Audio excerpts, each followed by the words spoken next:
Matapos ang mahigit 2 linggong karahasan sa Zamboanga City, naghahanda na ang Department of Education sa muling pagbubukas ng klase sa eskwelahan sa naturang lugar. Para sa detalye, balitaan mo kami, George Bandola. Tiniyak ng Department of Education na hindi ito magiging istrikto para sa mga estudyanteng naapektuhan ng tensyon sa Zamboanga. Mismong si DepEd Secretary Armin Luistro nagsabi, hindi kailangang ipatupad ang 214 school days basta makakahabol ang mga estudyante sa mga asignatura. Pag ganito mga sitwasyon, hindi naman tayo masyadong stricto sa ganyan. Ang kailangan, mahabol nila yung leksyon. At wala akong duda na yung mga taga-Zamboanga makakabangon kaagad-agad. No? Naipakita naman yan ng Zamboanga. Yun ang mga eskwela na may konting kumpuni o kaya inasunog, ating titingnan kung paano maibibigyan kaagad ng funds.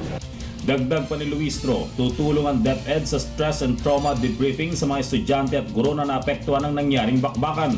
Posible rin na ilipat ang mga estudyante na direktang nasira ng mga eskwelahan sa mga eskwelahan kung saan sila lumigas o di kayo maglalagay ang DepEd ng special classrooms para sa mga ito sa mga eskwelahang di naapektuhan. Sa unang araw ng pagbubukas ng klase, meron tayong debriefing. Meron 200 ng mga teachers na trained para dito. At ang ginagawa natin, dun sa evacuation centers, meron tayong parang mga special learning centers para kung hindi pa sila makakabalik sa mga bahay nila, dun sa evacuation center mismo, meron tayong mga learning modules. Nauna nang naglaan ng DSWD ng espesyal na sentro para sa mga bata. Sa mga bilang na nasa evacuation centers, kulang sa 3,000 ang mga batang edad 3 hanggang 5, 14,000 naman ang mga edad na 6 hanggang 14. Mula sa Zamboanga City, kasama sina Eddie Arellano, Joel Mamaril at Julius Masayon.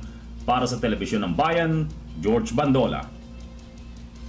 Samantala, 21 paaralan pa ang kasalukuyang nasa ilalim ng danger zone sa Zamboanga City. At 13 paaralan naman ang ginagamit bilang evacuation centers kung saan tinatayang 12,000 mag-aaral pa ang hindi makakabalik sa eskwela. Bilang solusyon, sisimula ngayong linggo ng DepEd ang pagpatupad ng alternative learning system para sa mga estudyanteng apektado na nagpapatuloy na kaguluhan sa lungsod ng Zamboanga.